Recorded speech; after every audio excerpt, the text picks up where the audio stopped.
कंद भगवान की जय। तो जमाने ने कहा टूटी हुई तस्वीर बनती है, सतगुरु के दरबार में फूटी हुई तकदीर बनती है। प्रेम से बोलो सतगुरुदेव महाराज की जय। तो दशा मुझ दीन की भगवान, दशा मुझ दीन की भगवान संभालो ये तो क्या होगा।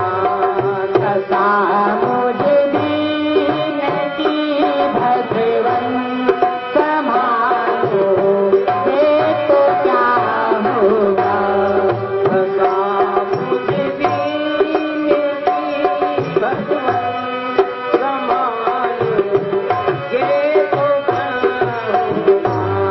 दशा मुझ दीन की भगवान संभालो ये तो क्या होगा। दशा मुझ दीन की भगवान संभालो ये तो क्या होगा। दशा मुझ दीन की भगवान संभालो ये तो क्या होगा।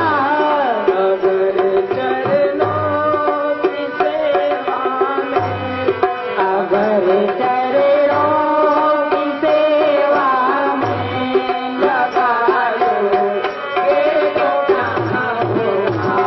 अगर चरणों की सेवा में लगा लो ये तो क्या होगा।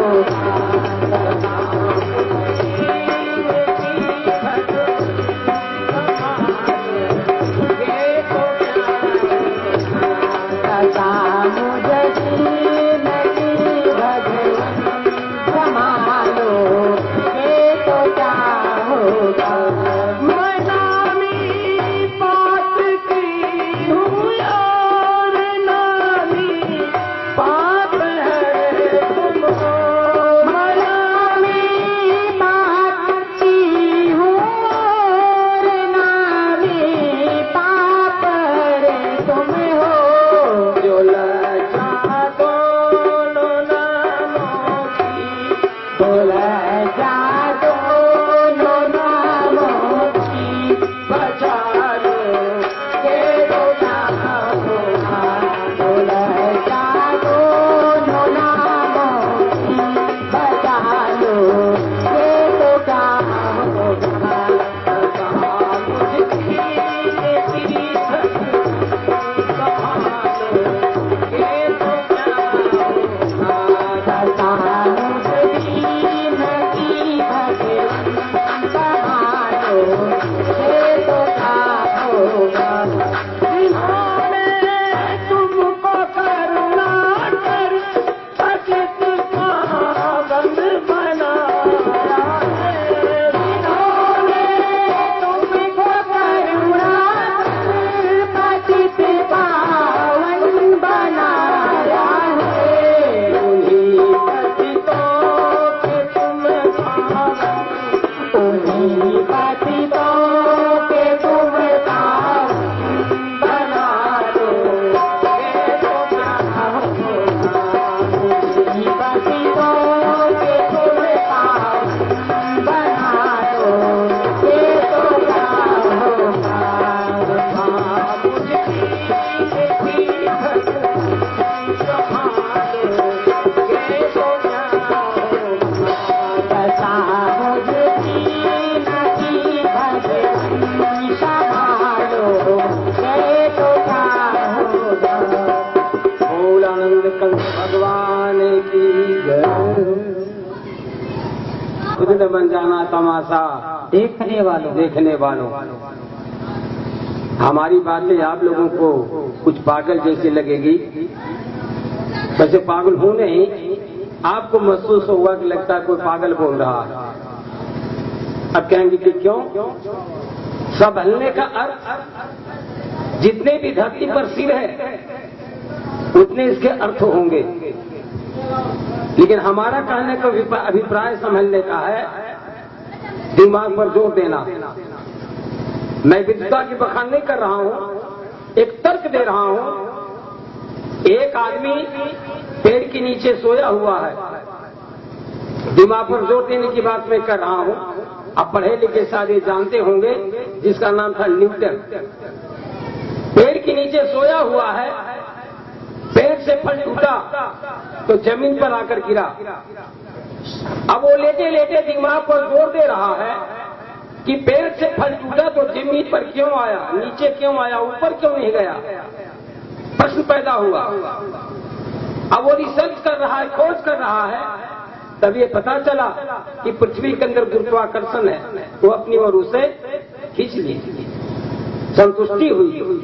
दूसरा प्रश्न पैदा हुआ कि पेड़ से फल टूटा, जमीन पर गिरा, जहां पर गिरा वहीं पर ठहर क्यों नहीं गया, ये लुढ़क क्यों गया। फिर दिमाग पर जोर दे रहा है, तो ये पता चला कि पृथ्वी घूम रही है। भूगोल पढ़ने वाले पढ़ाने वाले दोनों जानते होंगे कि पृथ्वी 24 घंटे में अपनी धुरी पर पूर्व से पश्चिम के एक बार चक्कर लगाती है। इसलिए संभलने के ने कहा था कि दिमाग सजनों पागल हो नहीं, पागल लगेगा। जिस बच्चे का जन्मदिन मना रहे हैं तो आप ही लोग फैसला करेंगे कि जिनके घर में बधाइयां बज रही है, खुशी उनको है कि मोहल्ले वालों का है। सोचना है आपको पड़े। मोहल्ले वालों को खुशी नहीं हो तो परेशान हो रहे होंगे।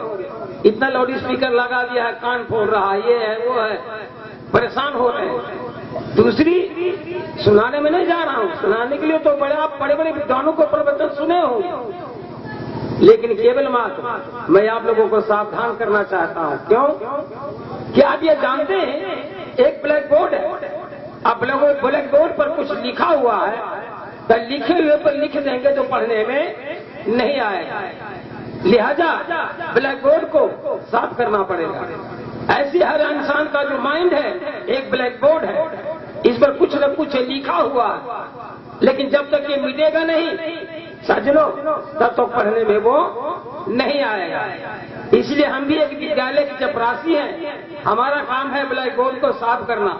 और सजनों पढ़ाने वाले ये मास्टर लोग बैठे हैं, अब पढ़ाना तो ये लोग जानते होंगे, हम पढ़ाने के लिए नहीं आए हैं, हम केवल ब्लैक बोर्ड हम साफ कर रहे हैं। सज्जनों, अब कहें कि क्यों? प्रश्न ये है कि दुनिया चिल्ला रही भगवान की भक्ति करो, भगवान का भजन करो। प्रश्न मैं आप लोगों से कर रहा हूं, दुनिया वालों से कर रहा हूं। अब कहेंगे क्या? ये भगवान की भक्ति मानव नहीं करेगा तो हानि क्या है, करता है तो लाभ क्या है। दूसरी सज्जनों, सोचना होगा कि भक्ति करने से पहले क्यों कि जो विद्यार्थी प्रश्न को नहीं समझेगा तो उत्तर वो निकाल नहीं पाएगा। उत्तर को निकालने के लिए प्रश्न को समझना जरूरी है। तो प्रश्न यही है कि भक्ति नहीं करेंगे तो हानि क्या है, और करते हैं तो लाभ क्या है। तो न हमें हानि का पता है और न ही लाभ का पता है, हम आप सभी कर रहे हैं। दूसरी सज्जनों, बुरा ना माने, किसी ने कहा भी है कि काना को काना मत कहो, काना जाएगा रू। और धीरे धीरे कुछ लोग की कैसे गया है। एक बच्चे की जन्मदिन की खुशी में शायद नात रिश्तेदार को सभी को ये बुलावा दिए होंगे और सब आए हुए होंगे। सज्जनों, तो वो सत्संग सुनने के लिए नहीं आए हैं, बल्कि बच्चे का जन्मदिन उत्सव में आए हैं, सुनने के लिए नहीं आए। लेकिन इनके साथ मजबूरी है कि जाएं तो जाएं कहां, मजबूरी बस बैठना पड़ रहा है। अब ये बैठे बैठे परेशान ये हुए होंगे कि अब ये कभी झंझट बवाल खत्म हो के यहाँ से हम चले। अब आ गए हैं तो जाना मुश्किल है। जैसे सज्जनों, मुसलमानों में ताजिया निकलता है, छाती पीटता, हाय हुसैन हम न हुए, हाय हुसैन हम न हुए। उसी दिन एक हिंदू भाई रिश्तेदारी में जा रहा था, ताजिया निकला हुआ था, जैसे ताजिया के पहुंचा तो मुसलमान लोग उसे पकड़ लिया और जब ताजिया उसे कंधे पर रख दिया कि चलो ताजिया ढो। और जब मुसलमान कहता हाय हुसैन तो वो हिंदू भाई कहता आय फसन, वो कहता हाय हुसैन, भी कहता है आय फसन। तो ऐसी सजनों जो आए हुए वो फंसे हुए, क्या क्या करें? अब तो जब ये झंझट खत्म होगा तभी तो हम जाएंगे। लेकिन सजनों फिर भी ये आपकी भलाई के लिए, जनता की भलाई के लिए ये सत्संग ये रखा गया है। अब ये पढ़े लिखे सज्जन सत्संग का अगर संधि विच्छेद करें, क्योंकि सत्संग कोई गाना बजाना नहीं है, कोई नाचना कूदना नहीं है सज्जनों, सत्संग मनोरंजन का विषय नहीं है, सत्संग मनोनिग्रह का विषय है।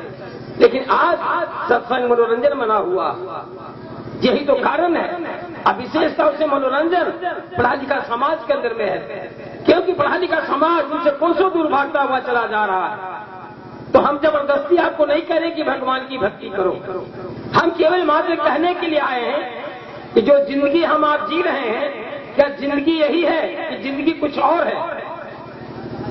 इसलिए जिंदगी की पहले खोज करें, भगवान है या नहीं ये तो हमारे आपके दिमाग में बैठा दिया गया है। इसलिए आप समझ ये हमारी बातें पागल जैसी आप लोगों की, जैसे महिलाएं हैं, बच्चा है गोद में लेकर के कमरे में बैठी है, अंधेरी रात है, अब बच्चा दरवाजा से बाहर निकल रहा है तो माँ कहती बेटा बाहर मत जा, बाहर भूत है। भूत न उसकी माँ ने देखी न बच्चे ने देखा, अब भूत शब्द बच्चे के दिमाग में बैठ गया। अब बच्चा जवान होता है, भूत से डर रहा है, बुढ़ा हो गया भूत से डर रहा है, मरने वाला है भूत से डर रहा है। अभी भूत नहीं देखा गया, भूत काला है, पीला है, नीला है, गोरा है, सांवला है, डर रहा है। ऐसी भगवान शब्द हमारे आपके दिमाग में बैठा दिया गया है। ये समाज निर्णय नहीं ले पा रहा है कि भगवान 2 हाथ वाला है कि 4 हाथ वाला है, भगवान साकार है कि निराकार है, कैसा है? सोचना पड़ेगा, विचार करना पड़ेगा। तो इसलिए सज्जनों, भगवान से हम आपको दूर ले जाना चाहते हैं, क्योंकि जब तक भगवान से दूर आप नहीं हटेंगे तब तो भगवान के बारे में कुछ भी जान नहीं सकते। क्यों? कि भगवान एक चुंबक है। तर्क दे रहा हूं, इस गांव का नाम क्या है? मऊ। अब मऊ से आपको गौरीगंज जाना है, तो गौरीगंज पहुंचने के लिए गौरीगंज को छोड़ना पड़ेगा, तभी आप गौरीगंज पहुंचेंगे। तो कान खड़े हो गए होंगे कि पागलपन जैसी बात कर रहा है, गौरीगंज पहुंचने के लिए गौरीगंज को छोड़ना पड़ेगा, तो गौरीगंज कैसे पहुंचेंगे? इसलिए तो मैं कह रहा हूं कि सत्संग कोई कथा भागवत नहीं है, सत्संग सही गलत का निर्णय देता है। तर्क दे रहा हूं कि मऊ गौरीगंज जाने के लिए गौरीगंज को छोड़ना पड़ेगा। आपके गांव के बाहर सड़क पर पत्थर पर लिखा हुआ है गौरीगंज 7 किलोमीटर, तो जो पत्थर पर गौरीगंज लिखा हुआ है गौरीगंज नहीं है, गौरीगंज 7 किलोमीटर की दूरी पर है। अगर गौरीगंज जाना है तो गौरीगंज को आपको छोड़ना पड़ेगा। अगर इसी को पकड़ करके सुबह से शाम तक बैठे रहेंगे तो गौरीगंज आप नहीं पहुंचेंगे। राज को राज रहने दो, इशारे को जरा समझो। खुल करके मैं नहीं कहूंगा, खुल करके कहूंगा तो आप लोग लाठी डंडा मार के यहाँ से भगा दोगे। क्यों? कि सच कहना जुर्म है इंसाफ के। सजरों साइन बोर्ड को पकड़ करके आज समाज बैठा हुआ है, मंजिल को नहीं पता लगा रहा है कि मंजिल कहाँ है। सोचना होगा, विचार करना होगा। इसलिए भगवान को छोड़ दे, हम आप तो हैं। अगर हम आप हैं तो हम आप हैं कौन? फैसला ये लेना होगा। अब कहेंगे क्यों? अभी तक अपना नाम नहीं जानते होंगे, 80-90 साल हो गया होगा, तो फिर कहेंगे पागल है, बताओ अपना नाम नहीं जानते। तर्क मैं आपसे दे रहा हूं, बच्चा जिनका जन्मदिन मना रहे हैं, इससे पूछो कि तुम्हारा नाम क्या है, बता लेगा? सोचना याद को पड़ेगा। ये जो बच्चे का जन्मदिन जो मना रहे हैं, इनसे पूछो कि तुम्हारा नाम क्या है, तो क्या वो बच्चा नाम अपना बता देगा? तर्क इसलिए मैं दे रहा हूं, जो भी नाम हमारे आपके पास है वो उधार लिया हुआ है। उधार लेने का मतलब, अब ये बच्चा बड़ा होगा, इसी के परिवार गुरु पुरोहित को बुला करके नामकरण करा देगा कि तुम्हारा नाम रमेश है। सज्जनों, तो ये उधार लिया हुआ है। आपने आज तक क्या सीखा है? आपने जैसे कोई पूछता है कि तुम्हारा नाम क्या है, तो चटक्की मनर्जी मुहर्री सब हम टाइटल लगा देते हैं, सिंह पूछ सब लगा देते हैं। लेकिन सजनों सभी का ही उधार लिया हुआ, तर्क हम आपको देने पड़ेगा। तो अपने आप को पहचानना पड़ेगा कि अपने आप को तुम जानो। तर्क दे रहा हूं, 4 वेद के ज्ञाता दयानंद सरस्वती स्वामी विवेकानंद उनके पास जाते हैं, दरवाजा खटखटाते हैं, अंदर से पूछते हैं कि कौन। तो 4 वेद के जो ज्ञाता हैं उनका कहना है, अगर यही मैं जानता कि मैं कौन हूं तो मैं तुम्हारे पास क्या करने के लिए आता। यही तो मैं जानता हूं कि मैं कौन हूं। फिर पूछते कहां से आए हो, तो कहते कि ये भी मैं नहीं जानता हूं मैं कहां से आया हूं। लोग कहते हैं मां के गर्भ से आते हैं लेकिन पता नहीं कहां जाते हैं। जो स्वामी विवेकानंद बचपन से अंधे थे, उन्होंने कहा कि जो तुम्हारी बातें हैं ये पढ़ा लिखा जैसा लग रहा है। बोले हाँ, इसमें कोई दो राय नहीं, 4 वेद मेरे कंधे पर रखा हुआ। स्वामी जी ने कहा कि जाओ ये 4 वेद को जमुना में फेंक आओ, तब तुम मेरे पास आना। तुम गधे हो। गधे का मतलब उनका भावार्थ कुछ कहने का मतलब और था, लेकिन हम लोग अर्थ कुछ और लगा रहे हैं। उनका कहने का मतलब ये था कि गधे के ऊपर में चंदन हम लाद दें तो गधा भार महसूस करेगा, लेकिन चंदन कितना कीमती है गधे को मालूम नहीं है। इसी प्रकार से गधे की भांति 4 वेद तुम कंधे पर ढो रहे हो, लेकिन वेद कितना कीमती है। क्या हुआ, वेदों को पढ़कर भेद कुछ जाना नहीं, आत्मा जाने बिना तो कोई ज्ञानी कहलाता नहीं। तो ऐसी सज्जनों आज हम अपने जीवन की लक्ष्य को हम समझने कि जो जिंदगी हम आप जी रहे हैं, तो क्या जिंदगी यही है कि जिंदगी कुछ और है। अगर यही जिंदगी है, ये देसी घी का दीवा जलाने का प्रयोजन क्या है। मंदिर मस्जिद पूजा पाठ जग हवन व्रत उपवास करने का प्रयोजन क्या है। अगर दूसरी जिंदगी है तो जिंदगी कौन सा है। इसलिए कहा कि जिंदगी में जिंदगी का राज पाना चाहिए और जिंदगी में जिंदगी से मुस्कुराना चाहिए। अगर जिंदगी में जिंदगी का राज न मिला तो जिंदगी से रूठ जाना चाहिए। जिंदगी है क्या, जीने के तो हम आप सभी जी रहे हैं। इसलिए भगवान कृष्ण महाराज का कहना है कि आहार निद्रा भय मैथुन, धरती पर जितने भी जीव है, जितने भी प्राणी हैं, सब वो कर रहा है। आहार माने भोजन, निद्रा माने सोना, भय माने डर लगना, मैथुन माने संतान पैदा करना। ये चारों कर्म जितने भी धरती पर जीव है सब वो कर रहा है। तो प्रश्न हमारा है क्या कि बड़े भाग मानुष तन पावा। फिर ये किस लिए, ये किस लिए। इसलिए भगवान शंकर मां पार्वती को समझाते हैं कि हे पार्वती अब मनुष्य बन जा। तो पार्वती कहती महाराज आपने ज्यादा भांग तो नहीं खाया है क्या, हम पशु जो कह रहे हैं मनुष्य बन जा। तो भगवान शंकर बोले कि पार्वती पशु भी होती तो गनीमत था, लेकिन पशु से भी गई गुजरी है। ध्यान दीजिए, ये भगवान शंकर का कहना है। पार्वती नाराज हो गई। भगवान शंकर कहते हैं पार्वती नाराज ना हो, एक बात तुमसे पूछो। बोले पूछो। भगवान शंकर ने प्रश्न किया, एक जानवर मर जाएगा अब उसको नीलाम किया जाएगा तो कोई न कोई आदमी 10-5 रुपया में उसको खरीद लेगा। किसको, मरे हुए जानवर को। क्यों, कि उसके बदन पर चमड़े हैं, 10 जोड़े जूते बनेंगे। लेकिन तू मर जाएगी, तेरे को नीलाम किया जाएगा तो कोई धरती पर खरीदने वाला है, इसका जवाब दो। अब वो पार्वती खामोश चुप है। और तेरे सिर में इतने लंबे लंबे बाल हैं, मरने के बाद इन बालों का क्या होगा। लेकिन भेड़ के बदन पर बाल है तो कीमती सामान बनता है, मानव उसको उपयोग में लाकर के सुख पाता है, आराम पाता है। लेकिन तेरे बालों को क्या बनेगा, सोचना हम आपको पड़ेगा। प्रत्यक्ष के लिए प्रमाण की जरूरत नहीं है, लेकिन फिर भी सज्जनों मैं प्रमाण आपको दे रहा हूं। ये ढोलक बज रहा है तो चमड़ा बकरा का है कि आदमी का है, बकरा का। और बकरा खाता क्या है, घास। और आदमी घी दूध मक्खन मलाई खाता, तो उसका चमड़ा अच्छा होना चाहिए। जरा दिमाग को जोड़ दे। सज्जनों विचार करने के लिए विचार ये दिया जाता है, तो हर महापुरुषों ने समाज में आकर के अपना विचार दिया। जिनको विचारें अच्छी लगी उन्होंने ग्रहण कर लिया, और जिनको विचारें अच्छी नहीं लगी उन्होंने परित्याग कर दिया। तो इसलिए कहा कि जिंदगी में जिंदगी का राज पाना चाहिए और जिंदगी में जिंदगी से मुस्कुराना चाहिए। अगर जिंदगी में जिंदगी का राज ना मिला तो जिंदगी से रूठ जाना चाहिए। जिंदगी है क्या, पहले इसको पता लगाइए। भगवान छोड़ दीजिए है या नहीं है, क्योंकि धरती पर जितने भी मानव हैं उतने प्रकार का भगवान भी है। सोचना होगा, क्योंकि आज का मानव भगवान क्या है निर्णय नहीं ले पाया है कि भगवान 2 हाथ वाला है कि 4 हाथ वाला है।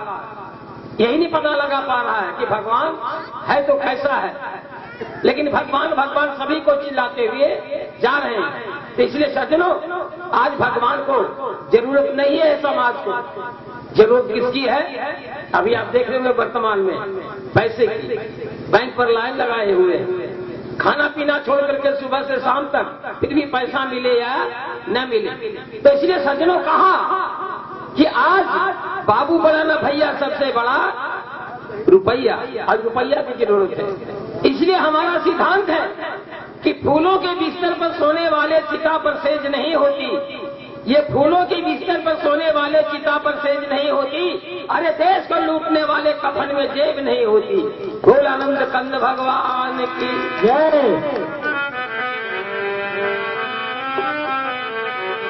अरे 2 दिन की है जिंदगी, फिर तो चले जाओगे।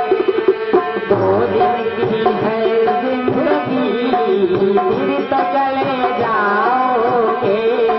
2 दिन की है जिंदगी, फिर तो चले जाओगे। 2 दिन की है जिंदगी, फिर तो चले जाओगे। 2 दिन की है जिंदगी,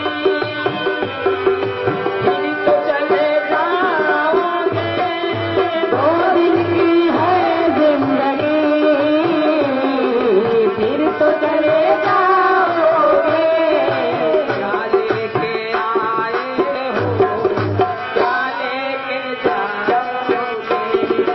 क्या लेके आए हो, क्या लेके जाओगे। क्या लेके आए हो, क्या लेके जाओगे। क्या लेके आए हो, क्या लेके जाओगे। क्या लेके आए हो, क्या लेके जाओगे। तो सज्जनों, ये खुली किताब है, समझाने की कोई जरूरत नहीं है। हर इंसान अपनी खुली आंखों से देख रहा है। और ये पढ़े लिखे विद्वान, जिसको साइंस कहते हैं, ये भी कहता है कि धरती पर जितने भी चीज है सब वो नाशवान है, सब वो परिवर्तनशील है। सज्जनों, लेकिन विज्ञान ये भी कहता है कि एक वस्तु है, वो न बनती है न वो बिगड़ती है, जिसको हम एनर्जी कहते हैं, जिसको हम शक्ति कहते हैं, उसी को अध्यात्म में आत्मा कहा, ब्रह्म कहा।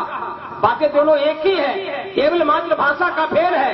तर्क दे रहा हूं, जैसे पानी है, पानी एक तरल पदार्थ है, हर किसी व्यक्ति को प्यास को बुझाता है, लेकिन इस पानी का नाम तमाम है। पानी को पानी भी कहते हैं, जल भी कहते हैं, वारी भी कहते हैं, वाटर भी कहते हैं, नीर भी कहते हैं, आप भी कहते हैं। भाषाएं तमाम हो गई। आप सज्जनों पानी को उर्दू में आप कहते हैं।